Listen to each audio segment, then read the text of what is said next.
투박한 손으로 꼼지락꼼지락. 이 남자를 집중하게 하는 이것의 정체는? 장난감 탱크? 참새가 또 방앗간을 그냥 칠 수 없듯이. 알쏭달쏭. 도대체 뭐 하시는 분이세요? 도무지 정체를 알 수 없는 오늘의 주인공. 건축 모형에서부터 철도 모형까지, 철도 디오라마죠. 철도에 관련된 모형까지 전반적으로 그 산업에 필요한 모형들을 제작하는 곳이라고 보시면 됩니다. 그가 일한다는 회사에 조심스레 들어가 보는데 누가 오든지 말든지 제 할 일에 무섭게 집중하는 이 사람. 안녕하세요. 저희 왔어요. 아니 근데 이것은? 모형 기차? 철도를 달리는 기차 맞네요, 맞네. 철도 관련된 기관들, 철도에 관련된 철도 뭐 관련된 차량 어떤 다른 어떤 목업 그리고 디오라마 이런 것들을 주력 사업으로 하고 있습니다. 디오라마란 축소 모형을 이용해서 도시 경관이나 설계 등이 실제 환경에 가깝도록 설치하고 배치하는 겁니다. 그런데 회사 한 구석이 마치 모형 박물관을 연상케 하는데요. 고등학교 때부터죠.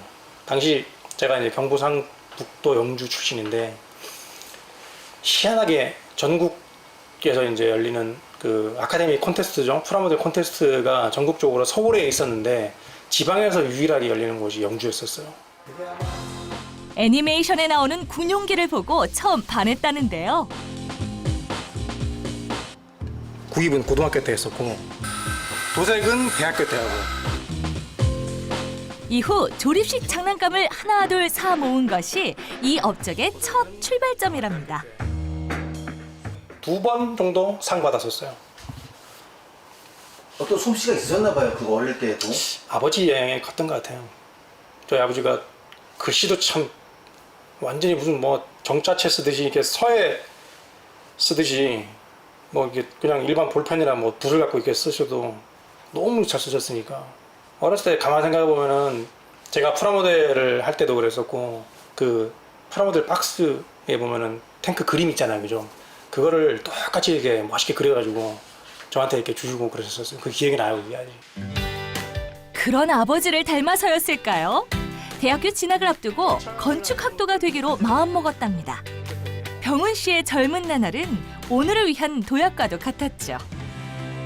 군 생활에 본 것들을 추억으로 남기기보단 실물로 두고두고 보고 싶은 마음에 탄생한 작품도 있습니다. 이거 7개월 동안 만든 거예요. 병장 6개월, 사회 제대하고 나와서 1, 2개월. 7개월, 거의 매일같이. 하루에 한 7, 8시간씩. 실제 조립 방식하고 똑같이 만들었어요. 하나씩 하나씩 만들어서 핀 이렇게 받고 그렇게 만든 거예요. 네, 이것도 사실 제 인생의 역작 중에 하나죠. 잘하는 걸 해야지. 트럭 한 대, 군용기 한 대, 다리 구조물 하나. 각각의 작품을 만들어 줄지어 전시해둔 와중에 새로운 세계에 눈뜨게 됐다는데요. 비행기가 하나 있거나 전차가 하나 있거나 뭐 예를 들어서 뭐 자동차가 하나 있거나 이러면은 이야기를 담아낼 수 없지만 그걸 가지고 어떤 이야기를 읽어낼 수 있게끔 만들어내는 어떤 피규어라든가 어떤 주변 배경이라든가 이런 것들이 함께 등장함으로 인해 가지고 어떤 작가의 생각을 담아내서 그 관람자로 하여금 그 생각을 읽어낼 수 있을 만한 어떤 요소들이 갖춰진 모형들, 저는 뭐 그렇게 생각하고 있습니다. 디오라마라는 게. 작품의 주변 배경까지 조합해 이야기를 더한 겁니다.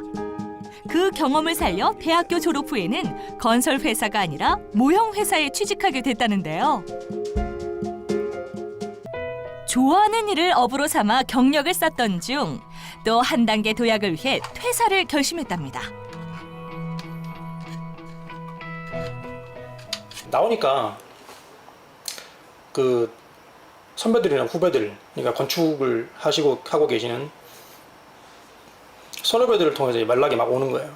왜냐면은 잘 만드는데 가격은 전문적인 모형업체보다 싸니까. 아무래도 뭐 그죠? 이거는 약간 뷰를 낮춰서 보시면은 좀 기가 막힌데 이게 부산신항과 뭐 부산진역 그렇게 디오라마 제작 회사를 창업하게 된 건데요. 창업에 뛰어들고 보니 디오라마가 활용되는 사업 분야가 단순히 건축뿐만이 아니라는 것을 알게 됐습니다. 다양한 분야에서 활용되는 디오라마, 특히 철도의 매력에 푹 빠졌다는데요.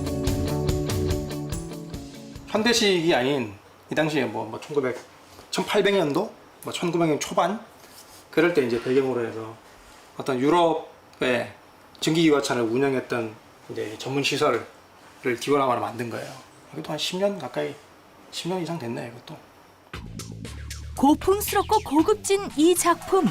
금방이라도 전시관을 뚫고 달려나갈 것 같은데.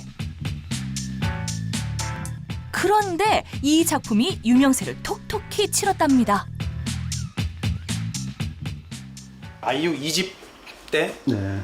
아이유 2집 타이틀곡 너랑 나의 이 소품으로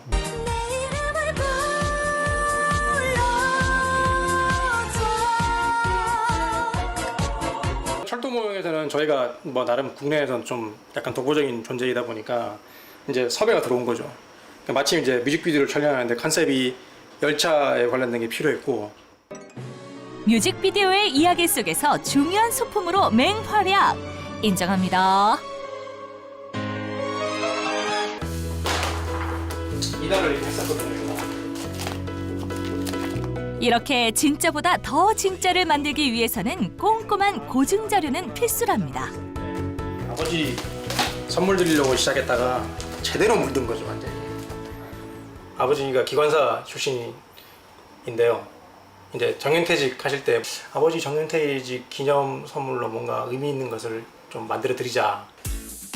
아버지의 퇴직 선물로 철도 모형을 만들어 드리려 했으나 보관 등의 문제로 어머니의 반대에 부딪혀 완성하지 못했다는데요. 역동적인 모습들만 골라서 막 담은 거죠. 아버지로부터 물려받은 손기술. 아버지를 위해 만들려고 했던 철도 모형. 그 연결고리로 하여금 철도 모형이 곧 병훈 씨의 주 사업 아이템으로 이어진 겁니다.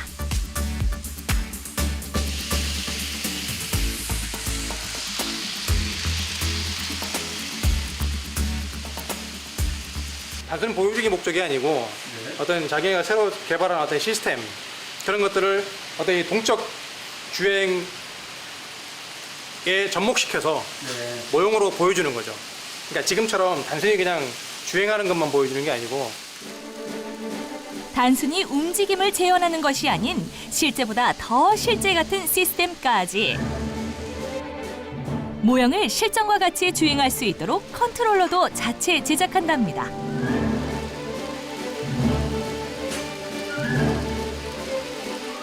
실제로 생길 수 있는 철도 사고에 대한 시뮬레이션 등 중요한 데이터의 밑거름이 되어주기도 하죠.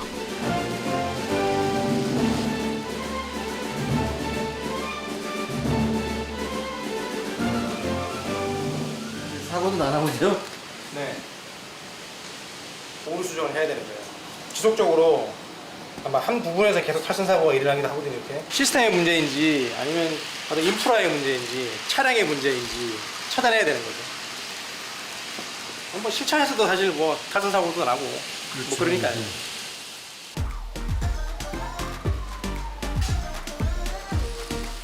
다시 한번 시뮬레이션을 돌려보는 주인공. 다행히 문제가 잘 해결된 것 같습니다.